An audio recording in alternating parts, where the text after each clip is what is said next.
This woman got 0 prison time after stabbing her boyfriend 108 times. In 2018, 26-year-old Chad O'Melia's life was savagely taken in his apartment in California by his girlfriend. 33-year-old Bryn Spetcher says that on this day, she was tricked by Chad into smoking a highly potent strain of marijuana, which caused her to go into psychosis. She says that she remembers immediately walking into the kitchen and grabbing several knives and stabbed her dog before going after Chad and taking his life. Bryn then turned the knife on herself and attempted to take her own life before police arrived. And authorities also said that it wasn't easy restraining Bryn and that the taser didn't even work on her. Now, Bryn's defense argues that she reacted this way because she only smoked less than 6 times in her life, which that combined with the high potent marijuana explains why she took her boyfriend's life. Bryn ended up only receiving just 2 years of probation, 100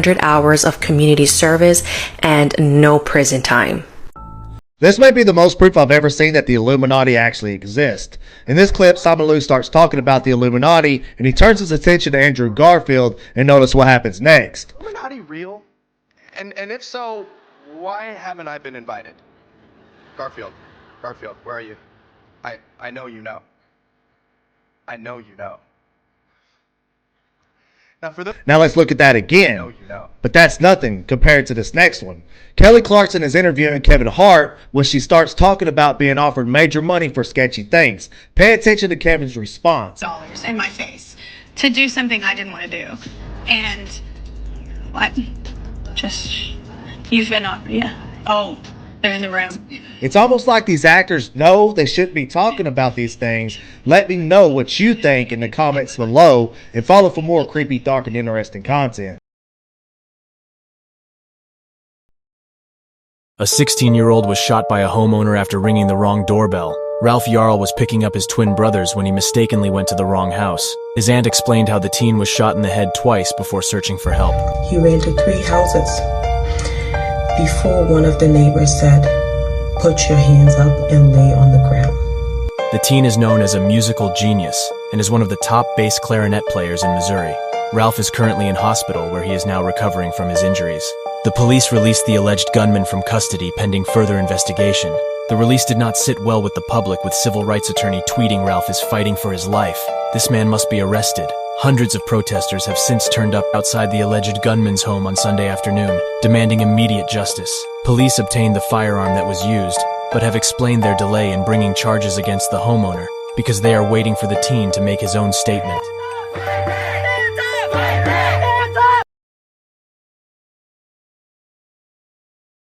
Believe it or not, this is a well-documented true story. In 1947, an American ship picked up a horrifying distress signal coming from an unidentified vessel. The first transmission was all officers, including the captain, are dead. The next transmission was the whole crew is dead. The last transmission was I die, and then silence. The Americans trace the signal back to a ship that's drifting off in the middle of the Indian Ocean. They quickly assemble a rescue team who boards the ship. They find the entire crew has perished in the exact same position.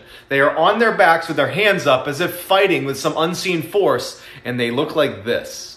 There was no physical damage to the bodies or to the ship itself. However, even though it was 100 degrees outside, it was 40 degrees on the ship, and the bodies were rapidly decomposing. As soon as they tie up the ship to tow it in, it explodes, and then it sinks. To this day, no one knows what happened inside of that ship. Some say it was a chemical leak, others aren't so sure.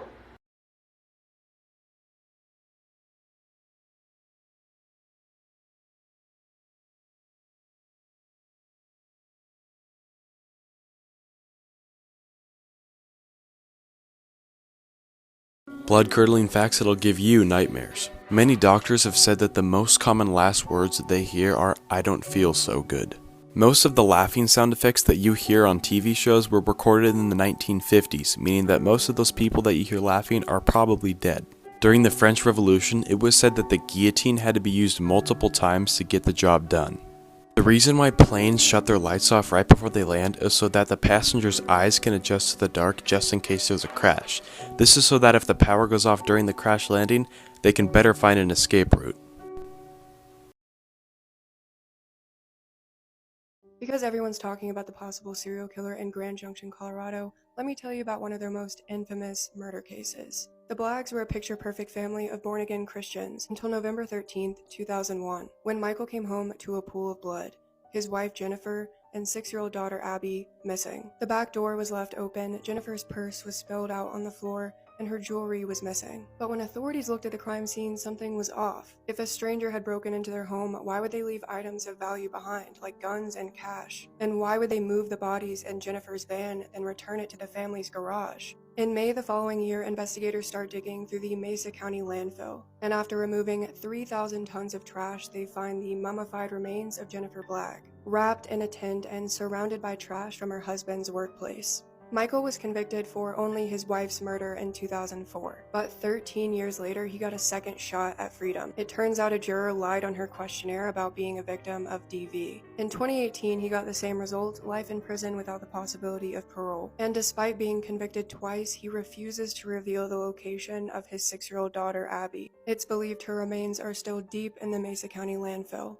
I'm gonna show you how to avoid making the same mistake that almost turned this man into a memorial. It's showing up. If your family was deleted by tigers and you want to see the species suffer, then yeah, you should definitely go to these places. For your business model to be touching a tiger, that means you gotta people-proof a whole predator, which they usually do by declawing, which is like cutting our fingers knuckle down. Defanging? Yeah, it's what you think. And they're constantly put on a flight higher than Snoop Dogg. Oh, but it gets worse. Tigersaurism also involves ripping a tiger cub away from its mother so early that its immune system gets nerfed from not getting enough mama's milk. The tigers are also stressed, like, all the time.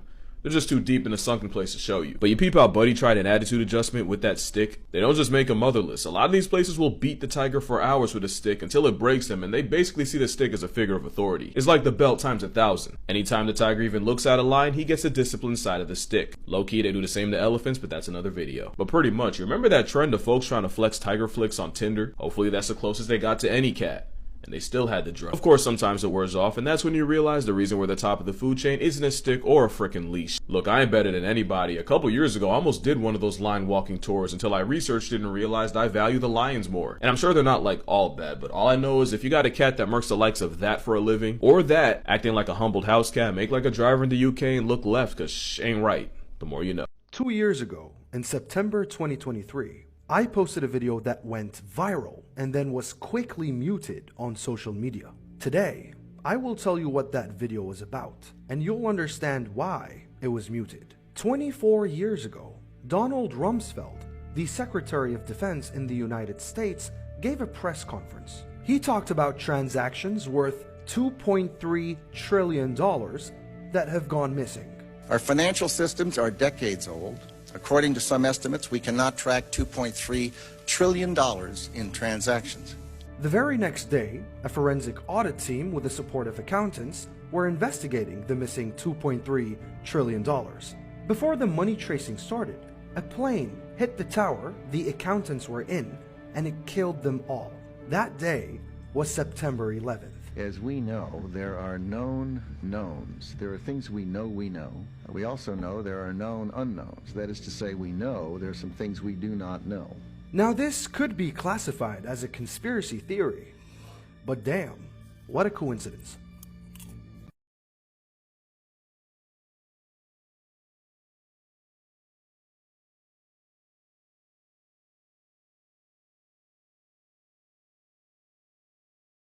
We need to talk about pedophile symbols in children's movies and books for a second. So these are symbols that the FBI in the past has claimed that pedophiles use to communicate with each other. This is a known thing, and there are actually people who belong to these groups who have come out and stated that yes, these groups do align with these symbols. So take a good look, especially up here to the left. So these are some screenshots from the children's film Alina of Avalor. Do you notice any symbols right here on one of the characters? Well, some of the other symbols from that sheet are found on another one of the characters in the film. Then there's the movie The Mighty Ducks, where one of the characters' helmets not only has one of those symbols, it actually has both of them. Same character, same helmet. I mean, that's pretty strange, right? There's also the film The Flight of the Navigator, where you can clearly see this same symbol being used again and again throughout the film. And these same symbols can also be found on diapers. You can see them clearly right there. On CDs that are clearly produced for and marketed towards children, interactive books made for children like these, and they can even be observed as far back as in Pinocchio. So what do you think? Is this all just one big coincidence? Are these commonly used symbols? Or are these symbols seen in children's films and media for a reason? I don't know, maybe it was an animator that had certain proclivities themselves that wanted to brag to people that would recognize this, that they had gotten away with getting a job working near children. Or maybe it's all just a coincidence. These are some extremely unsettling facts, and I found all of these on Reddit. 3 of the most influential horror movies of all time are Alfred Hitchcock's Psycho, The Silence of the Lambs, and The Texas Chainsaw Massacre. But did you know all of these movies were loosely based off of one man? Real-life serial killer Ed Gein. Or Gain, I don't know how to say it. He was known to skin his victims alive, and it's believed that he had several victims, but he only got convicted for 2 of them. But despite only being convicted of 2 murders, when authorities went to his house and checked his farm shed, they found an alarming amount of bodies. Now I think we can all agree that one of the most normal basic fears that a human being can have is death. Enter Cotard syndrome. Cotard syndrome is a syndrome where people truly believe they are dead. They'll be completely functioning, perfectly healthy human beings, but their mind has tricked them into thinking that they are the dead walking among the living. And it could happen to any of you. And finally, Victorian photos have a dark secret. But before I get into that, make sure you guys check out my bio for a sweet surprise. If you see any photos from the olden days, you'll notice that they might be slightly blurry and it'll be rare to see people smiling in them. This is because it took a very long time for photos to be taken back in that day, so people didn't want to be smiling for 10 minutes straight. And the blurriness was because people would move from time to time while the picture was being taken. If you look at any of these old photos and you notice someone in the photo looks extremely clear, chances are they are dead. It was a very common practice in the olden days to take photos with dead people to have one last photo with them taken. So they would post up the corpse along with them and have a photo be taken. But obviously their bodies wouldn't move. So this would cause them to appear much clearer in these photos. Absolutely sickening. And look, I know that one was kind of rough, and typically all my videos are rough, but that's why. Once you hear why he did this, it will change the way you look at strangers. In 2018, a woman was out for a walk in the blistering cold when she saw a teen girl coming towards her wearing just pajamas and oversized shoes. Turns out it was 13-year-old missing person Jamie Close, and boy did she have a terrifying story to tell. 87 days earlier, a man had broken into her home in the middle of the night, killed her parents, and then taken her prisoner. He brought her 70 miles away to his house where she was kept under a bed and largely forgotten about. She was just there for no apparent reason. When her captor left one night, she managed to escape, and that's when she ran into this woman on the road. Jamie's captor, 21-year-old Jake Patterson, was quickly found, and he immediately confessed. And this is why he did it. On his way to work one day, he stops behind a school bus and he sees a girl get on. He doesn't know anything about her. And he decides, I'm going to kill her family and I'm going to take her. He had no motive. He had no criminal history. This was truly random. A verdict and judgment was supposed to be reached this week in the murder trial of Nada Jane Shalita. Here's a look, however, at what really went down. Amberly Hughes would appear back in the dock after a significant delay, all smiles when greeting her father. For the remainder of the session, she sat expressionless, as it was heard that she had fired her legal counsel, Michelle Ives, which of course means that the case and the verdict has been postponed, as the new counsel needs an opportunity to consult with their client. After such consultation, the new counsel will also see whether they will be applying to reopen the defense's case. Essentially, what that means is that they would file that application if they would want to present new evidence in the defense's case. They have until the 24th of July, which is when court will resume, to make that decision. Yet another delay, yet another twist in the narrative. And still we wait for justice for Nada Jane, for a little girl who should have been celebrating her birthday this week. A little girl whose life was ended so prematurely. We will not forget her name, we will not forget her story. You know the drill though, keep your eyes on my feet and I'll be sure to keep you in the loop. Until the next one, Bala out. His life was taken by police officers for wanting to see the same movie twice. 26-year-old Robert Ethan Saylor was from Frederick County, Maryland. Ethan was described as a fun-spirited young man who adored police officers, loved reggae music, and the show NCIS. On January 12th of 2013, Ethan went to the movie theater with his caregiver to go see the movie Zero Dark 30. Once the movie was over, his caregiver left him in the lobby while she went to go get the car. Ethan went back to the theater to watch the movie again. An employee saw Ethan re-enter the theater and told him that he needed to buy another ticket or leave.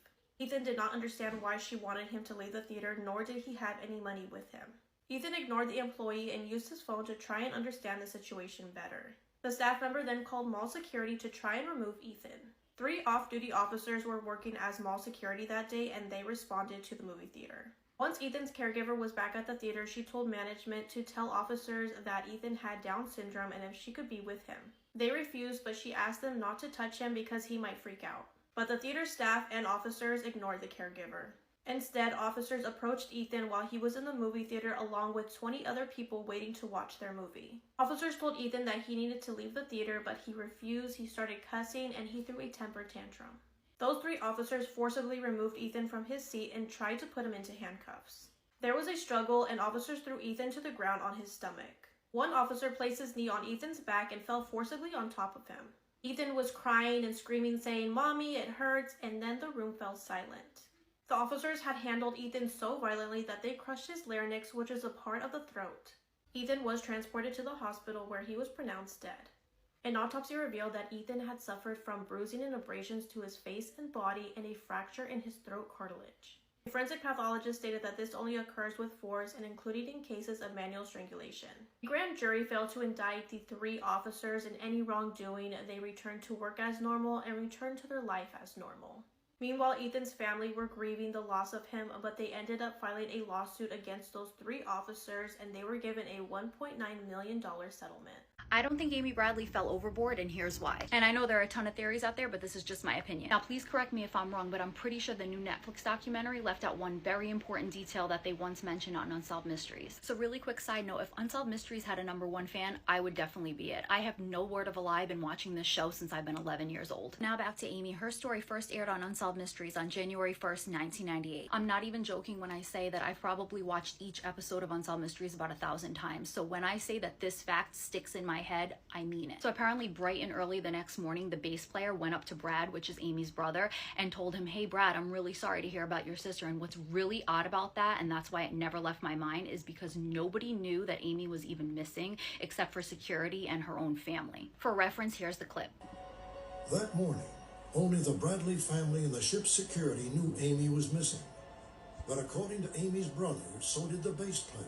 Hey Brad, I'm sorry to hear about your sister. I feel badly, I know you... It's a really odd thing to say that early in the stages of this thing, you know. Nobody knew except for us, or my family and I, and security, that something may be wrong. To this day, I still get chills when I watch that clip, and the fact that they included his daughter in the new Netflix documentary and even she is suspicious of him makes me feel like either he did something or he didn't do something, but he definitely knows something. Let me know your own thoughts in the comments. And also, was that fact mentioned in the new Netflix documentary? Because I watched it a couple times and I don't know if I just keep missing it. I didn't think it was included. I'm gonna leave you with one more thing. I used to go on a lot of cruises as a child. I was very blessed, and a lot of them were Royal Caribbean, and I am just flabbergasted at the way that they handled this case, because being on those cruises, if there was an emergency, I clearly remember that they would always make a page no matter how early it was. Just don't get what went on in this case, and I feel really sorry for the family.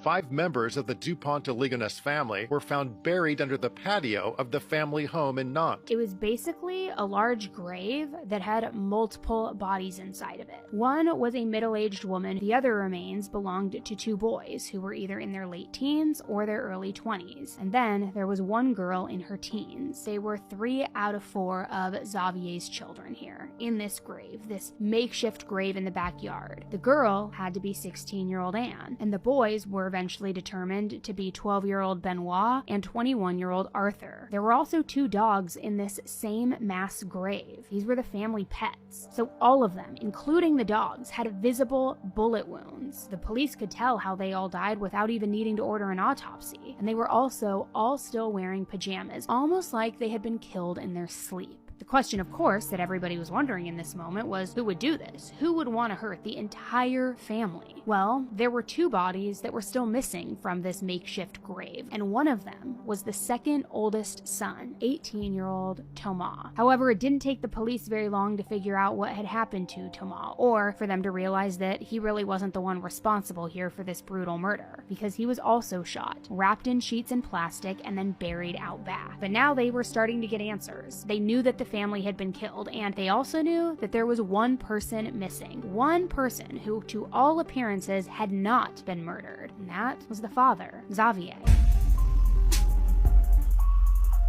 This case is one that I cannot stop thinking about. The unsolved murder of Brittany Stykes. On August 28, 2013, 22-year-old Brittany Stykes and her 14-month-old daughter were found in Brown County, Ohio.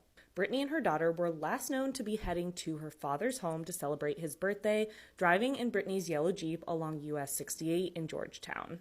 The Jeep was found parked in an embankment on the side of the road, and inside, both Brittany and her daughter had been shot. Miraculously, Brittany's daughter survived despite being shot in the head, but unfortunately, Brittany did not. Brittany was also pregnant at the time of her murder, so this is classified as a double homicide. 2 bullets hit Brittany and several struck the driver's side door of the vehicle, but there was no gunshot residue found, meaning she had not been shot at close range. One initial potential suspect was Brittany's husband, Shane. Shane said he was working out at a gym 15 minutes away when his wife and daughter were shot, and he has maintained his innocence, and he has actually never been officially named a suspect. And in fact, he was questioned and his hands were tested and found no sign of gunpowder residue.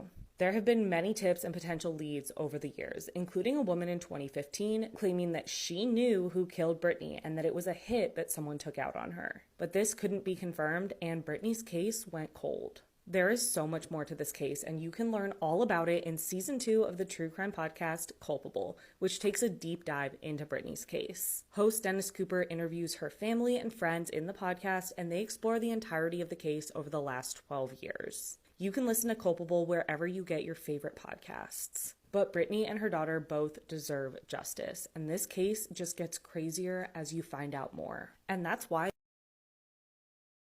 In 1979, a teenage girl accepts a babysitting job at an isolated home in the Minnesota woods. After putting the children to bed, she settles on the couch to watch TV, only to be startled by a phone call. She picks it up and hears heavy breathing, when suddenly a man's unsettling voice asks, "Have you checked on the children?" Nervous, she dismisses it as a prank and hangs up. 15 minutes later, the phone rings again. This time the voice asks, "Why haven't you checked on the children?" Panic sets in and she calls 911. The operator advises her to keep the caller on the line if they call back, allowing the call to be traced. Moments later, the phone rings again, and the voice snarls, "Check on the children now." Trembling, she keeps the call connected as instructed. Once more the phone rings. The operator's voice crackles through, urgent and frantic. "Get out of the house. The calls are coming from upstairs." Terrified but worried about the children, she hesitates before fleeing outside. She bolted out of the house, her heart pounding in her chest. There, a tall man stepped out of the shadows, his presence looming as he stared her down with a chilling intensity, and he asked in a cold, menacing voice, "Why didn't you check on the children?" Others have been found passed away here in eastern Kentucky in Airbnb and a hotel room, both rented out by this guy. On June 27th, Rochelle Dawson went missing after going for a walk around 3:30 p.m. They live in like a really rural area, like they lived on a one-lane road out in the woods. Her stepson couldn't find her, so her boyfriend Caleb texted her and said that he was going to Walmart. She didn't text back, which was really weird because she always texts back or returns calls. Caleb is actually my boyfriend's friend. This is all happening here in my hometown and in like the surrounding counties. He couldn't get a hold of her. He contacted police and her sister. Police were able to track her location to the Red Roof Inn in Winchester through the Find My Phone app that a family member had provided. During the police investigation, they had found out that 44-year-old Brian P. Epperson was the one who rented the hotel room at the Red Roof Inn in Winchester. He's also connected to another woman, 32-year-old Kristen Morris, who was found on May 31st, an Airbnb that Epperson had rented on Patsy Mountain. It's technically in Stanton, but pretty much in my hometown. He was arrested pretty quickly after they found Rochelle. He was only charged with possession. Both of these mothers passed away from ingesting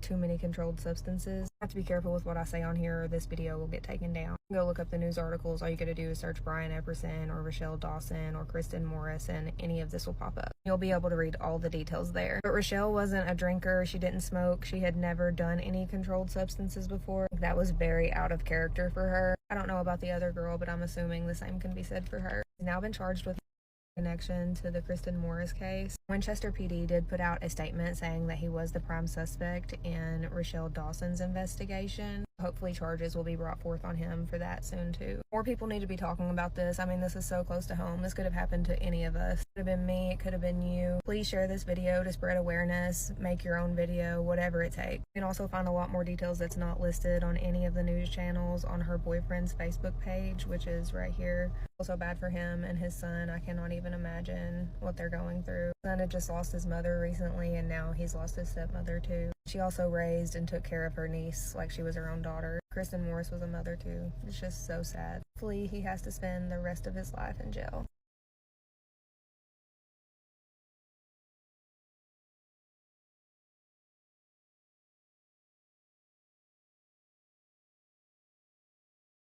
This movie caused at least 4 deaths in real life. In 1973, a new genre was introduced to the world, a proper horror movie called The Exorcist. Not only did it terrify viewers, but it also left a horrifying mark on its cast and crew. This movie is known to be the most cursed movie of all time. These actors, Jack McGowan, who played Burke Dennings, and actress Vasiliki Maliaros, who played Kara's mother, both died shortly after filming their scenes. These deaths were only the beginning of the strange occurrences. A mysterious fire broke out on set, destroying a home, and actress Ellen Burstyn sustained a permanent spinal injury during a stunt gone wrong, and Linda Blair, who played Regan, was also injured during filming. But you see, none of these injuries were actually technical or mechanical faults. Ellen was violently pulled by a harness until she broke her back, and no one knows what pulled her. And what's even more unsettling is the set's night security guard and another person who's the special effects expert both died during production. But not only that, this curse seemed to follow the film into theaters, where people reported a mysterious fire destroying a movie theater that was about to premiere The Exorcist movie in December of 1973. The movie theater burst in flames the night it was supposed to premiere the movie. These real-life horrors surrounding The Exorcist movie have cemented its legacy as one of the most cursed films in Hollywood history, leaving many to wonder if the demons depicted on screen might have been more than just fiction. Because they're not. It's real life. These are real demons that we're talking about. There were also multiple delays during filming because while the movie was being filmed, a lot of crew members reported relatives dying. People from the crew had people from their families also die during production. The following months after the premiere, January 1974, February 1974, multiple viewers reported bad things happening in their homes after watching this movie for the first time. When you piss jinns off, things like this can happen. And there's one thing they really don't like. Don't tell their stories.